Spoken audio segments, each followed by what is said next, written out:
Oh shit, I just landed on this glider. I didn't even know you could do that.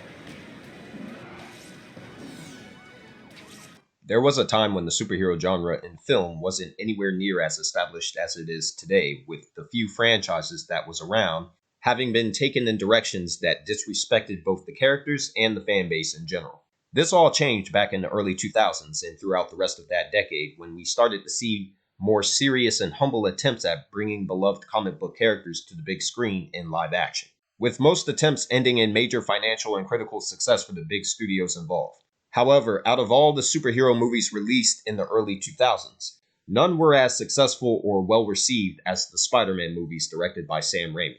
The first film, 2002 Spider-Man, was a major milestone for the superhero genre and the character itself.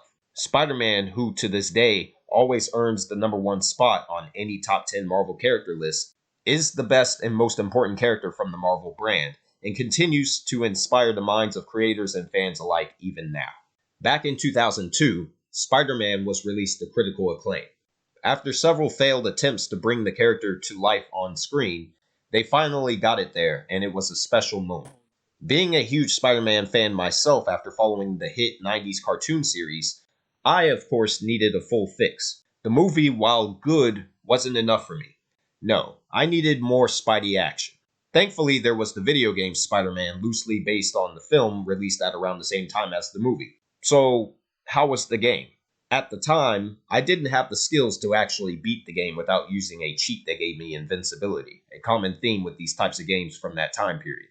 I did, however, successfully complete the game many years later, legit without cheats, and did so again recently for this video.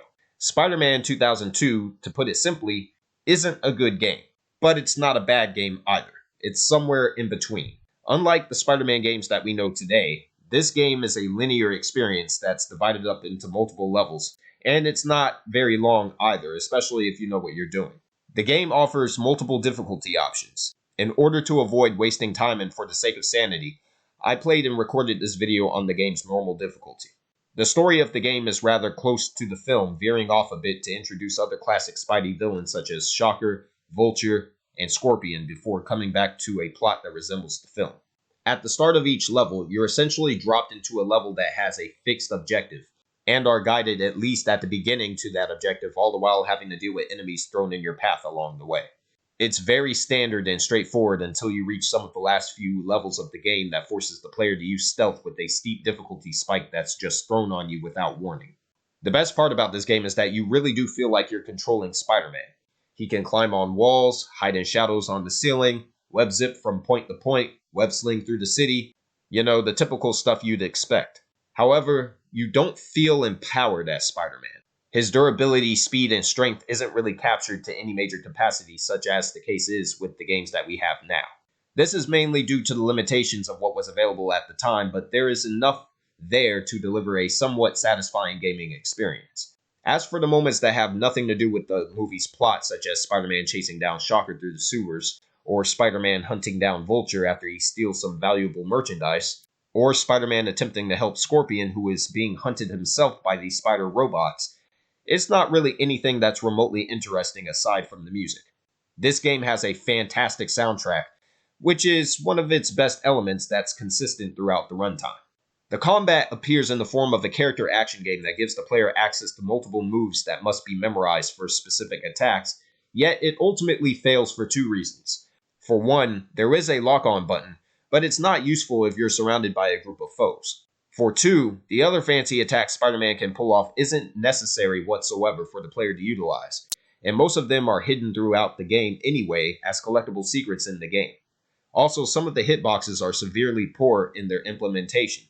The best example being the boss fights against Green Goblin, where the AI is given near complete control of the fight due to bad hitboxes not activating when the player is attacking. Fortunately, there is a move in the game that's acquired early on that the player can abuse to even the odds against the dysfunctional combat system. There are chase sequences presented in the game, but the web slinging is too stiff to control in order to make those moments memorable, such as the chase sequence where Spider-Man is trying to save Mary Jane from Green Goblin. It's a good thing those moments are few in the game, because if there were more of them, it would have ruined the experience. Spider-Man, the game based on the movie, is a decent movie tie-in. It's nowhere near as difficult as games like 2003's Hulk or especially X2 Wolverine's Revenge, but it's not designed well enough to make for a game that has lasting value or replayability to any major degree. It wouldn't be until 2 years later that Spidey fans would receive a game that revolutionized all competent Spider-Man games going forward. However, regarding Spider-Man the game from 2002, it stands as a product of its time, but one that has essentially been forgotten.